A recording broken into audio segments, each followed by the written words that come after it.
Excellent. Thank you very much, Priya. And excellent event so far. So I'm very happy to be moderating this very exciting panel. We have a really good lineup of speakers for you. I'd like to start the first polling question, which is, so the question is, who should take the lead in the MENA region for a green recovery? 1, government, 2, corporates, 3, individuals, 4, NGOs, or 5, all of the above. So please answer the question and we'll get back to the answer at the end. I'd also encourage all the attendees to please send in your questions through the chat box while the session is in progress and not necessarily wait till the end. We'll try and reserve about 10 minutes at the end for Q&A because I think that adds so much to these discussions. Okay, so I would now like to introduce the panelists, please. So first we have Laila Abdul Latif, who is the Director General of Emirates Nature-WWF. She'll be joined on the panel by Khalid Al-Huraimel, who is the Chief Executive Officer of BIA, Dr. Aisha Al-Sarihi, who's a Research Associate on Climate Change and Environment with KAPSARC in Saudi Arabia, and Sarah El-Battouty, who's a Senior Advisor to the President of Egypt on Sustainable Communities Development and founder of EConsult.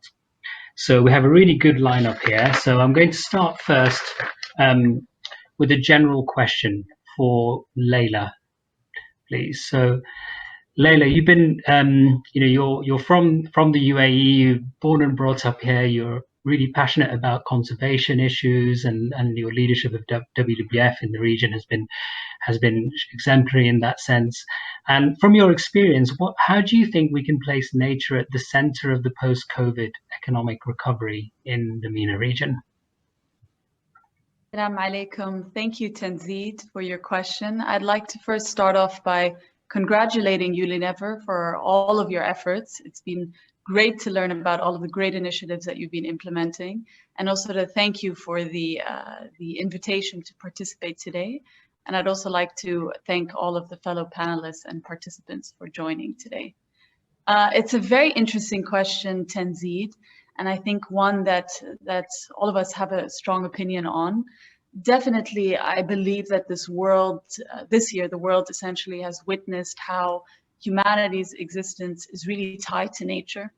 And the COVID-19 health crisis has demonstrated that the health of our planet directly does impact our society, our economy, and of course, our survival. And we've seen that our health isn't independent of the health of our planet.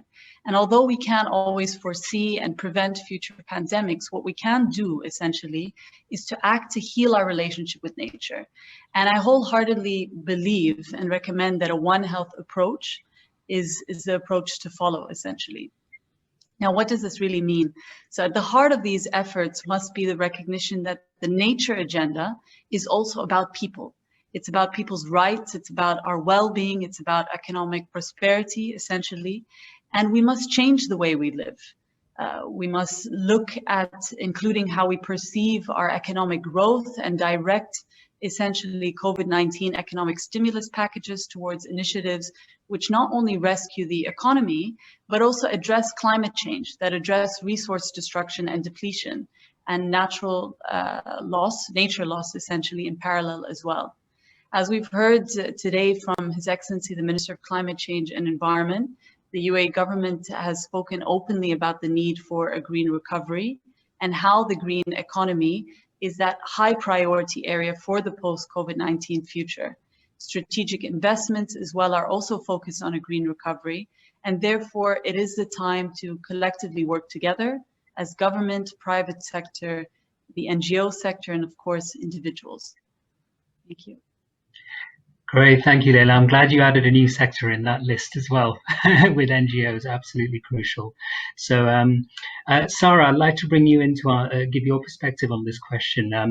You've been working in urban planning and community design and development in Egypt, but obviously there's a lot of poverty there as well. So how do you think we can place nature at the center of the post-COVID economic recovery in MENA?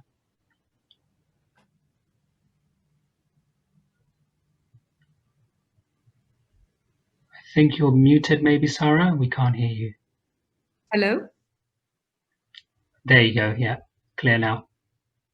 Hello, everyone. Thank you for hosting me on this. And that's a very important question because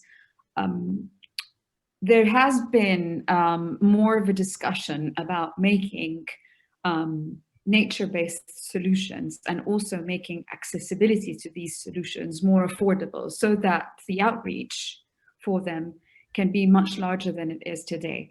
Because I work on buildings as an architect, I see the difference between the green building economy and what is available on the market, and also having the scalability of these projects economically viable so that they can spread in developing economies is very important. So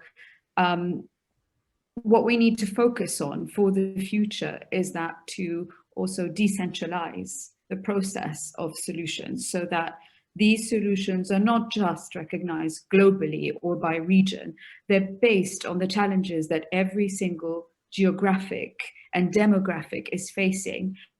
And such solutions should come out of localized innovation and localized processes so that they can be quite relevant to each country. We need that in Egypt just as much as there are efforts in Tunis and Morocco and Saudi and Emirates and everything.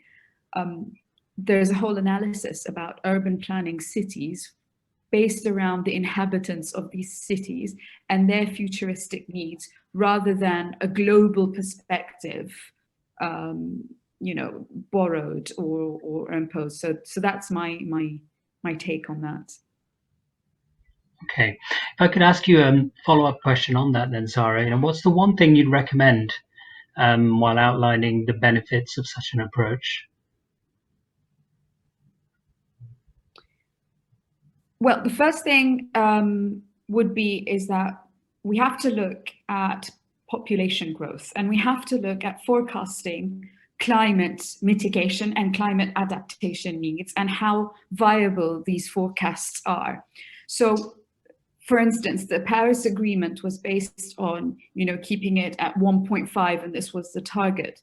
But we're not meeting this target because the efforts have not been, as your initial poll, you know, they haven't been the responsibility of everyone. So the first thing we need to do is to look at the overall policies created that look at, we have young nations, we need more cities, we need more buildings, we need to look at migration patterns, and we need to look at developing communities in a way that's very, very holistic. That's the first part. The second part is to revise and revisit how our ancestors and how in culture people dealt with climate change in the built environment. There is so much value in indigenous knowledge that we need to merge with technology, with visionary work, with futuristic work, but we need to tap into this excellent resource of nature-based solutions that were there. They're there in every single culture. We just need to revisit them because the culture then was that people were very much related to the natural environment, and it wasn't, you know, growth at all cost without any kind of limit to nature. It was a very different value chain. And we need to look at our history and take inspiration from that. Thank you, Sarah. Is that something you agree with, Laila, in terms of Sarah's recommendation of such an approach? 100%. I think nature-based solutions is definitely the way to go. It's also about supporting sustainable food systems that enable us to feed a growing population, again, living within the limits of our one planet, feeding a growing population without relying on agricultural deforestation and land conversion, which we know from the previous speakers as well is one of the reasons for this global pandemic. It's about stopping illegal, unregulated, and high-risk wildlife trade and consumption, but also building that sustainable relationship between people and nature through this holistic economic recovery approach, prioritizing that restoration of nature. Because if managed well and sustainably, nature does hold the key to our prosperity. And each year, around $125 trillion of ecosystem services are actually provided to the global economy. Now, this is looking at drinking water, the food that's provided by our natural ecosystems, our oceans and forests that soak up essentially carbon. So if we do manage our planet well and we manage our resources sustainably, this will hold the key to success. Excellent. Thank you, Laila. And you really touched on some absolutely crucial issues there, which we'll have a chance to dive into in a bit more detail. But next, I'd like to ask Mr. Khalid, CEO of BIA. Thank you for joining us, Khalid. You've obviously got BIA off the ground for a number of years. We're very proud to see how quickly that's expanded. You've got plans to expand now into Saudi Arabia and I believe Egypt as well. So from your perspective of looking at the region as a whole, what do you think are the key gaps and opportunities in the MENA region for a green recovery? Assalamu alaikum and good afternoon, everyone. First of all, I would like to thank Unilever for inviting me here today, and it's a pleasure to be amongst a distinguished group of speakers. I believe that when we look at the world post-COVID, there's a great potential for a green recovery to enhance the resilience of our region's economy and society while increasing its ability to tackle environmental global challenges. At BIA, we believe the biggest opportunity is in focusing on sustainability and digitalization to promote a sustainable quality of life. These are the two pillars that will drive the future economy, and it drives our strategies, ventures, and operations. BIA's integrated waste management services have supported the environmental health and safety here in the UAE, and throughout 2020, our operations have gone uninterrupted because I believe that we were well prepared to cope with the crisis. I'm proud to say that we were also part of the UAE response to COVID-19 as a key player in the UAE's national disinfection program. Because of our successful track record here in the UAE, as you have said, BIA has expanded globally into KSA and Egypt last year, which goes to show that other cities in the region are recognizing the importance of environmental protection. We won major contracts in Medina and in Egypt's new administrative capital to bring effective and integrated waste management solutions to these cities and helping these cities meet their environmental sustainability goals.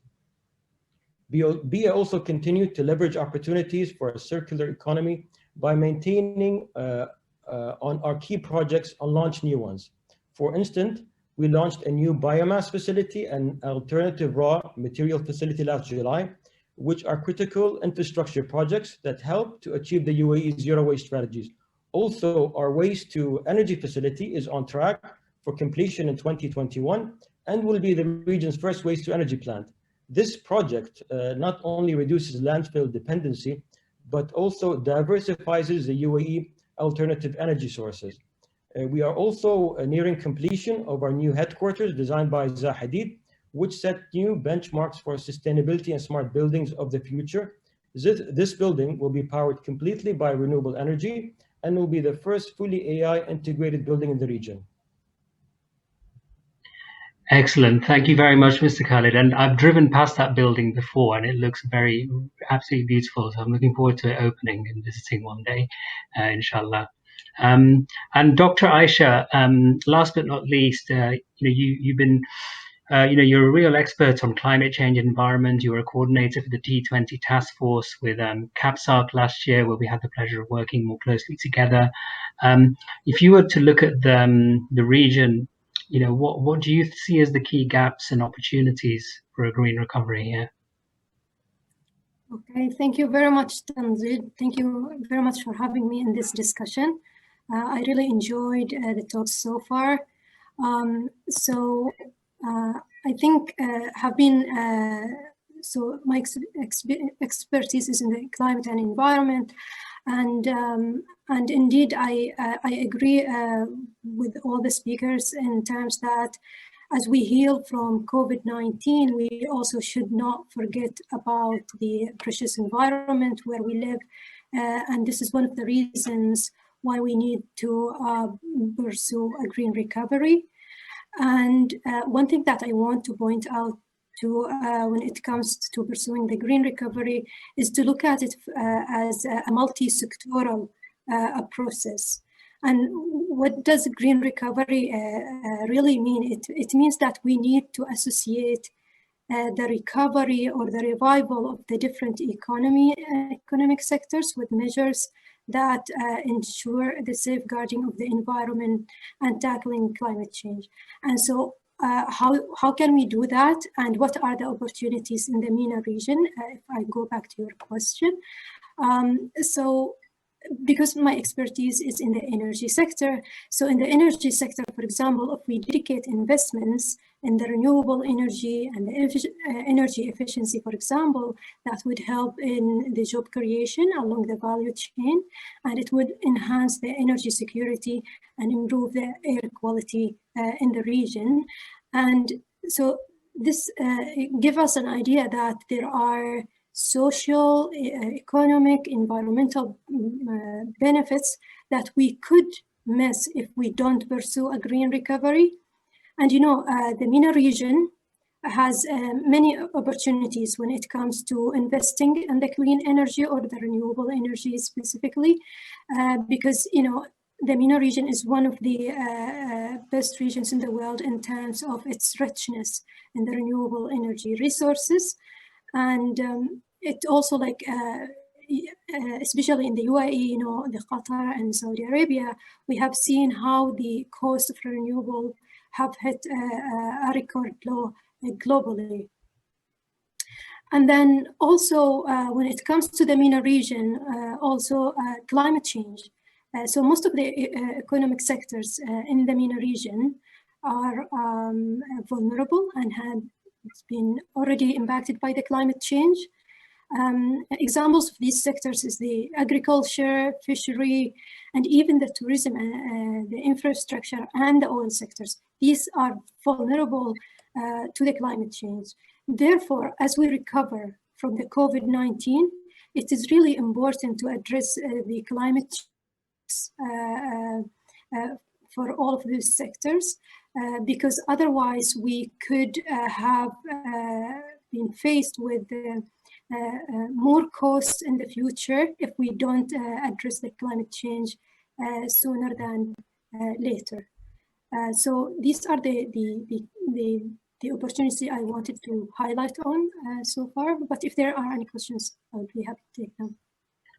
Great, thank you, Aisha. That was a really good kind of walkthrough of some of the key areas to consider. So we'll definitely be able to touch on those points a bit later on. I'd like to go to Khalid, if I may. You mentioned in your opening remarks about circular economy. So can you quantify for me the benefits of a circular waste economy for our region? As we know, a circular economy redefines economic growth by keeping materials and resources in a continuous closed loop, allowing natural systems to regenerate and eliminating waste and pollution. Creating a circular economy offers a 4.5 trillion economic opportunity by avoiding waste, creating business growth and new jobs. BIA believes that there is significant value in waste, and we have been investing in facilities and the capabilities to achieve this transition. An example of such a facility is our material recovery facility, which is one of the largest in the Middle East with an annual capacity of over 600,000 tons.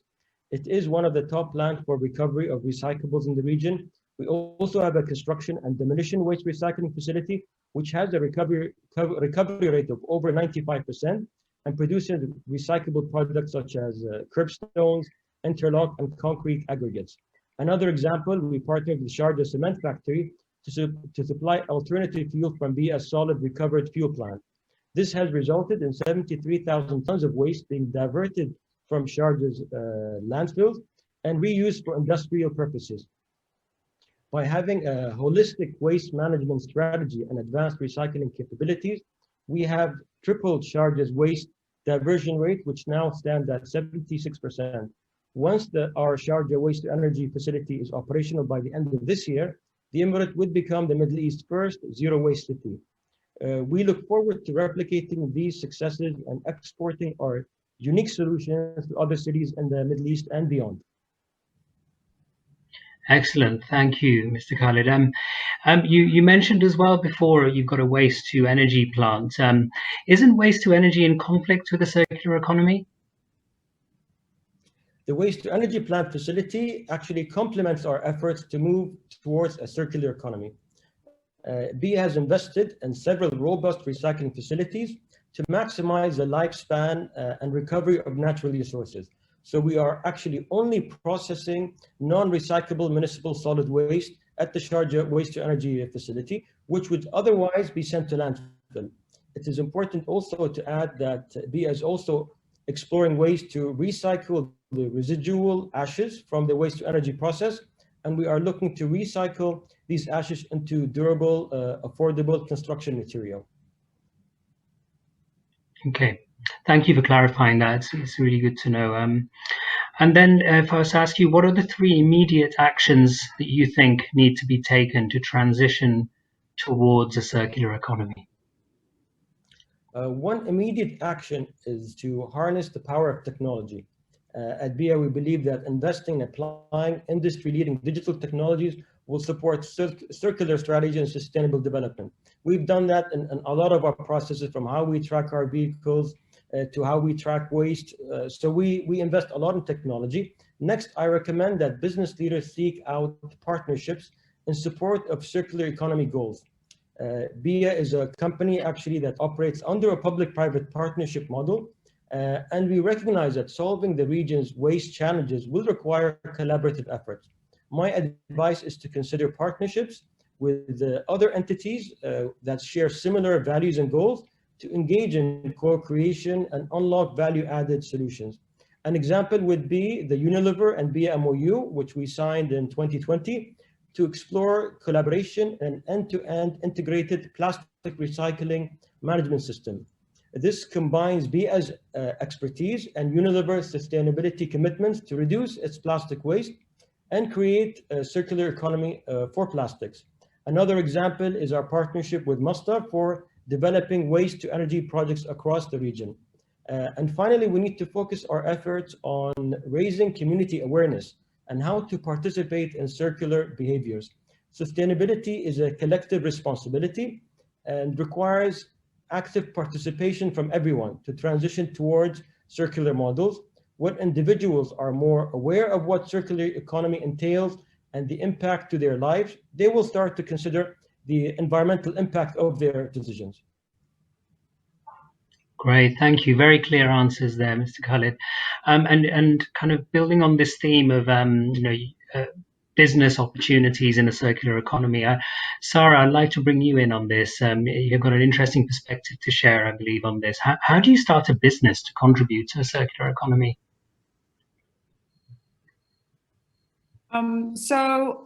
EConsult was Egypt's first green architecture company, and now has become the highest certified local and Middle Eastern company to achieve this. It's very easy to approach climate change and try and convince people by looking at numbers, but the more you make the relevance, the cultural relevance of buildings and challenges closer to people, the more important it is. So EConsult has achieved the first zero carbon emissions building, a completely neutral village for 120 inhabitants. It's a farm community. And one of the main issues was looking at heat and the challenges of heat in our part of the world. And so by achieving 10 degrees cooler without mechanical assistance, of course, the building is 100% powered by renewable energy, using local materials, thermal quality, and all of that. But part of the success of our projects is that we again, visit local communities and how they operate the buildings. So that's very important for us at EConsult, and we're growing. The innovation part is when we've integrated solid waste management solutions into our architecture. So we've achieved award-winning buildings that are entirely made of discarded refrigerator casings. We have 2 projects in Italy this way. We have buildings with waste wood.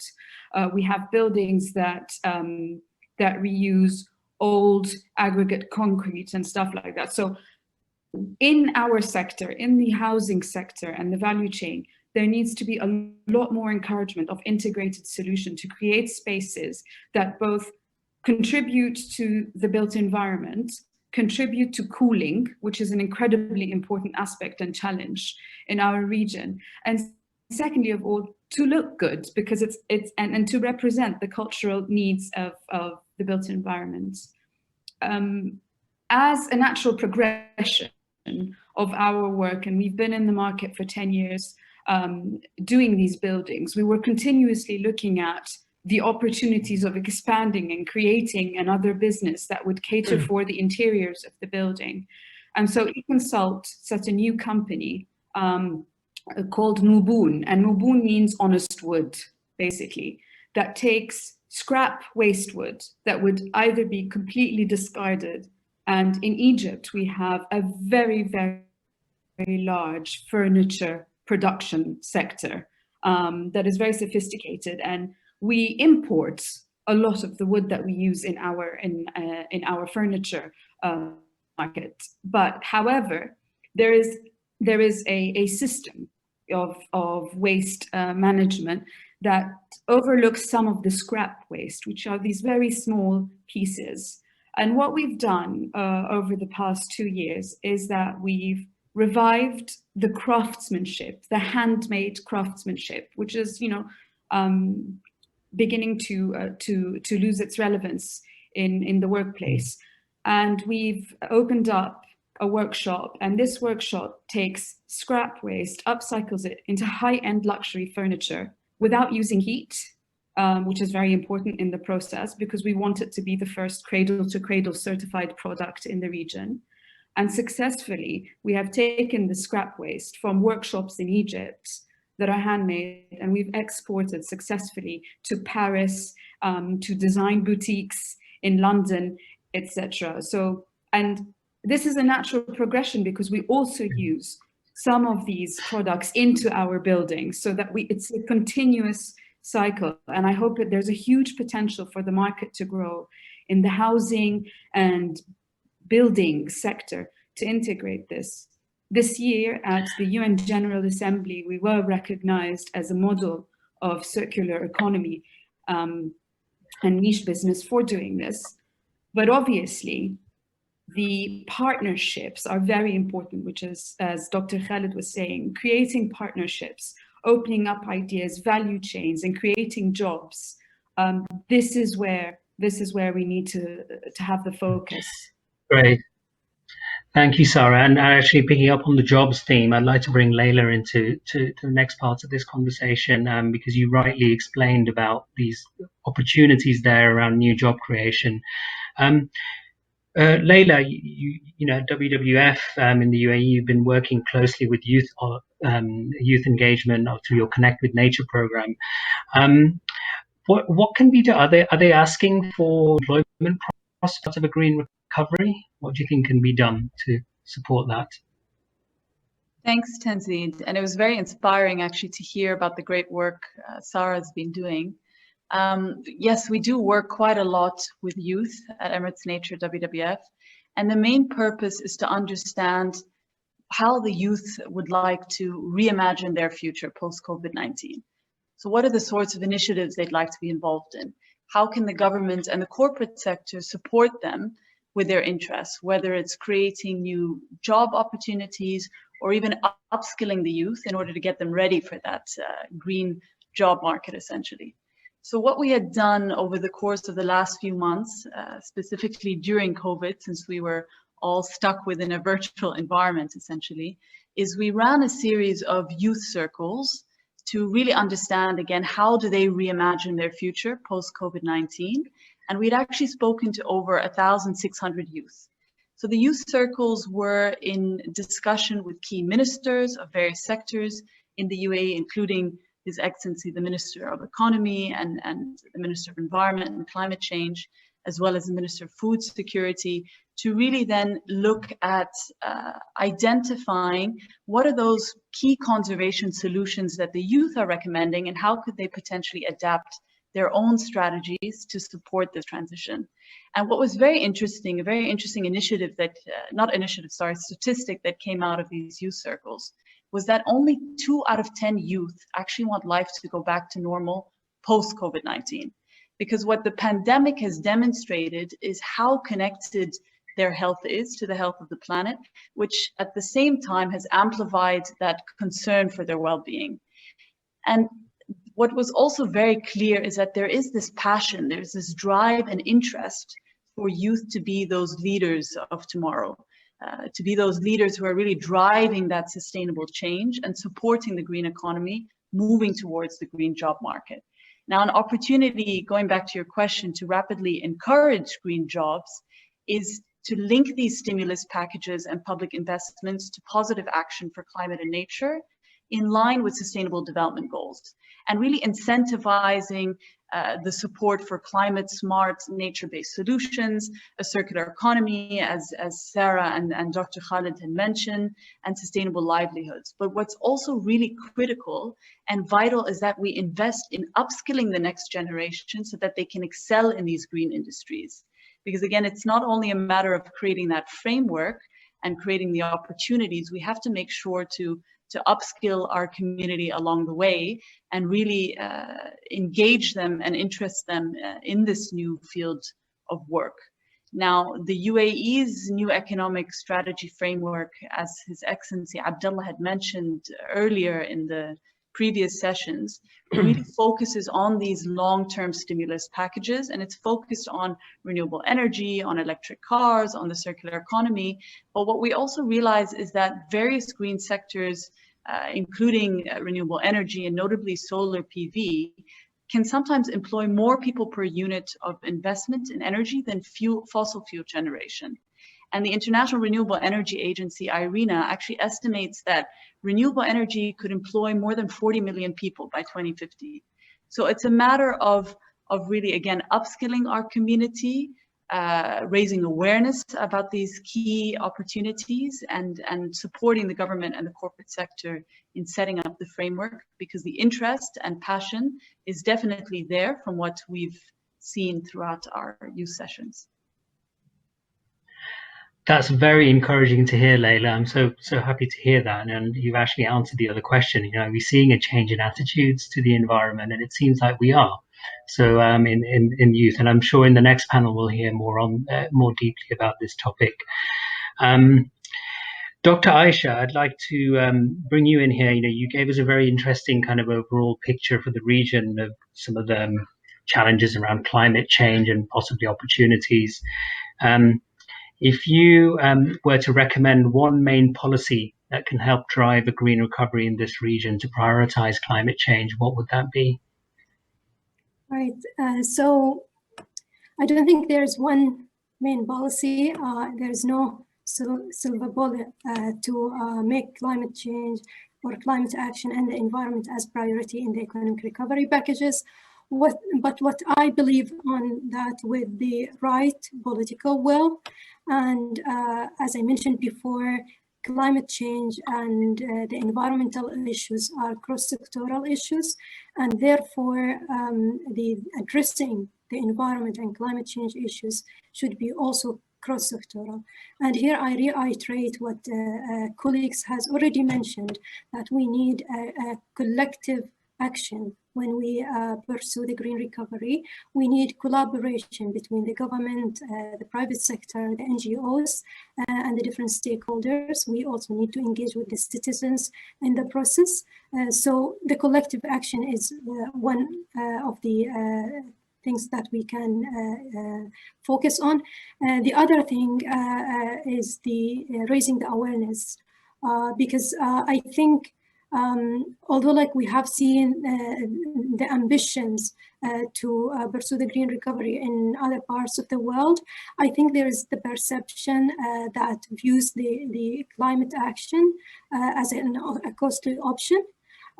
So I think it's really important to raise the awareness about the impacts of the climate change, as well as the co-benefits that can be gained from acting on climate. There are social, there are environmental, there are economic benefits of enhancing climate action and protecting the environment and pursuing the green recovery.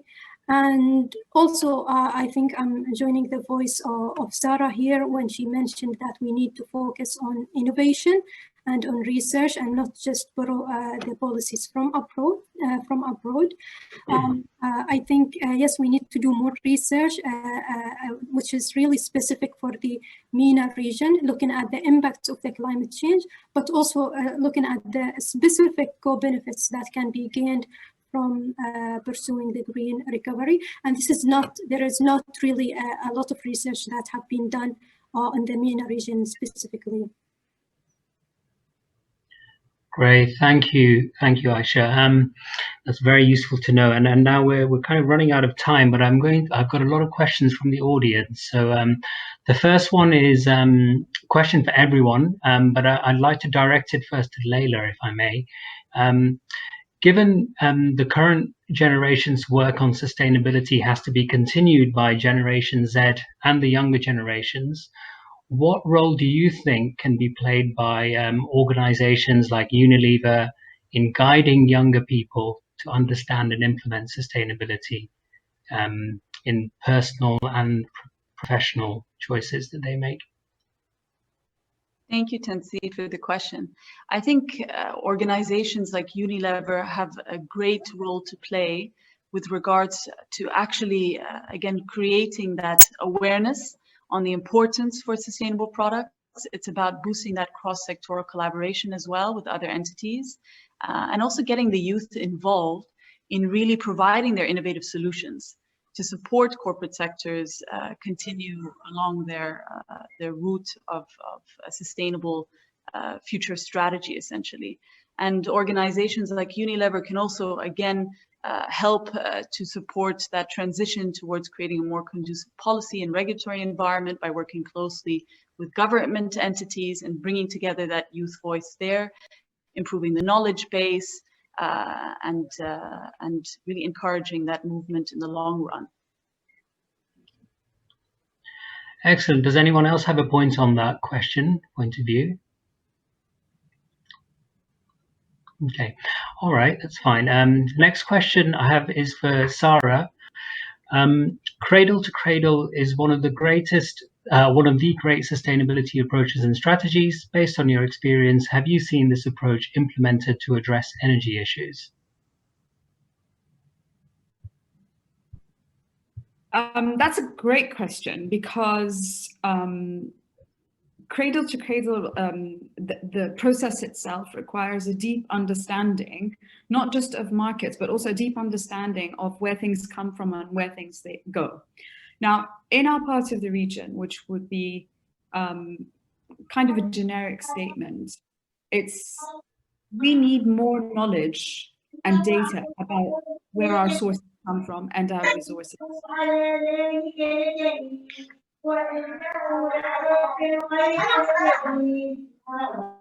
Apologies, I'm not sure where there's some feedback coming. I don't have my kids in the room, so I don't know, someone might do. But apologies, carry on.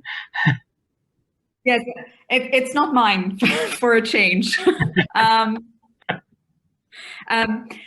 So that's quite important. And also partnerships are very important in creating products that actually do tell the story of proper sourcing and where things come from and where things go.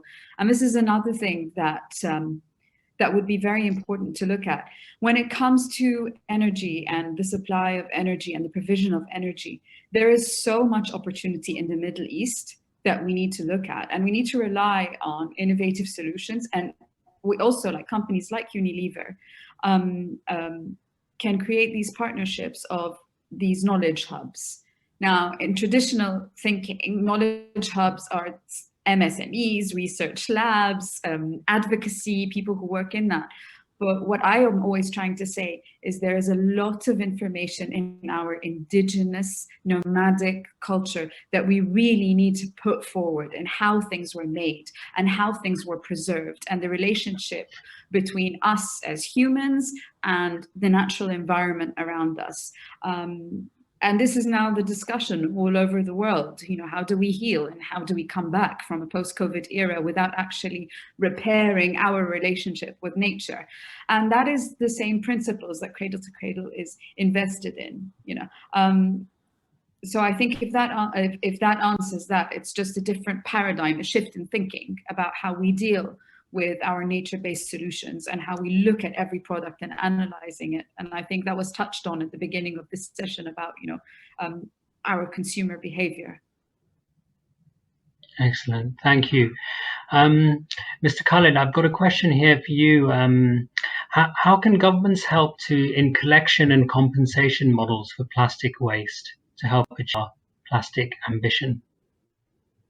Can you repeat the question, please? Yeah, it's how can governments help with collection and compensation models to help minimize plastic waste? Okay, well, we work with governments here in the UAE and now also in Saudi and Egypt. If I give the example of what we do here in the UAE, here in Sharjah, for example, we work very closely with the municipality in setting up legislation for waste management. And here, as I said earlier, we've achieved a diversion rate of 76%, which is the highest in the region, and that would have not been possible without the support of the government. So also the direction here in Sharjah, which is to reach zero waste. So that again would have not been possible without the support of the government. We're seeing the same in the region, in Saudi and Egypt. In Egypt, for example, our target with the administrative capital is achieve a diversion rate of 80%. And again, that will require support from the government in terms of putting legislation into place. And that would go back to also looking at not just plastic, you know, we're looking at all the different types of waste and how to recover that waste, how to bring it back into the economy where nothing goes to waste. Great, thank you, Khalid. It's very clear. So, Dr. Aisha, I have a question here for you. Who are the key players within Saudi government when it comes to environment and social sustainability? Obviously, it's changing a lot as well. Yeah, so thanks very much for the question. We do have different key players. We have the Ministry of the Energy, which is playing a role, and then we have the Ministry of the Economic and Planning, and the Ministry of the Environment, and these ministries actually cooperate with each other. They also cooperate with other entities that are involved in climate and environmental related issues, and even with the municipalities in the kingdom. So I'm currently doing some research in this area. But these are the key players that are playing a role in the kingdom. For the climate change specifically, I think the Ministry of the Energy is playing a bigger role in that area, but the Ministry of the Environment and Water and Agriculture is playing a role in covering the different environmental issues, like, you know, the water, the food security, desertification, the air quality, and also the meteorology. And the Ministry of the Economic and Planning is actually pretty much involved in overseeing the implementation of the SDGs in the kingdom. It's playing an important role in that area, but it also coordinates with other entities as well. Excellent, thank you, Aisha. If I may ask a question related as a follow-up on this, I don't know, I'm sure a lot of people might have seen this in the news a few days ago. The Crown Prince Mohammed bin Salman, the chair of NEOM, announced the development of the NEOM line, you know, a city to have 1 million people living there by 2030. He announced like aiming for zero carbon, circular carbon economy, zero waste. So do you see an increasingly important role for these kind of giga projects in Saudi Arabia towards as a player? Is this question for me? Yes, yes. Sure. So I think with the mega cities, zero carbon cities, I think the idea is to create an example where we could see the sustainability and the environmentally friendly investments are happening really on the ground. And what that could help in the long run, it could help bringing the example for the other cities, either within the kingdom itself or in the region. So I think it's a good idea, and I think it can bring useful lessons for the other cities. But I would like to hear Excellent. from And my colleagues obviously, if you have an idea. and obviously it contributes to the diversification of the economy as well. So it's all part of that Vision 2030 in Saudi Arabia, isn't it? Okay, great. I think we've reached the end of our time, actually. So I'd like to firstly just thank all of the panelists for all of the excellent remarks and comments that you've made. You were very clear and concise, but also gave a lot of hope and optimism, I think, for the opportunity for this region to build back better. I'd like to show the poll results next, please, if we could.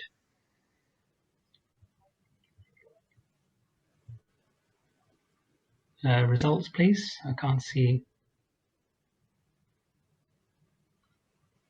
Oh, great. Well, there you go.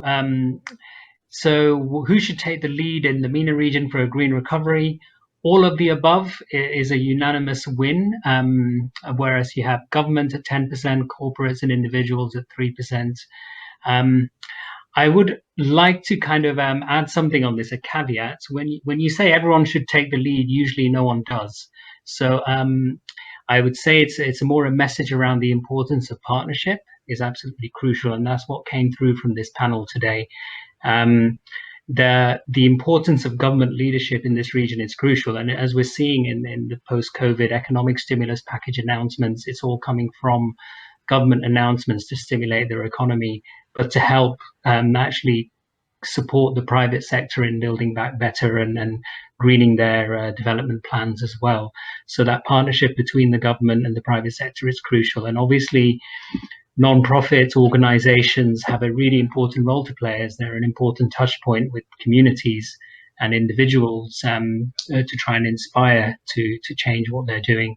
So we've heard a lot of really great comments. I'm not going to try and summarize everything that people have said, but it leaves me with a lot of hope and optimism for the future of this region in terms of a green recovery and the potential that it has.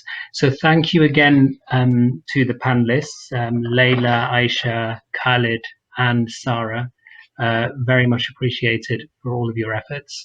And now I'd like to hand over to Priya to take on to the next part of the session. Thank you, everybody.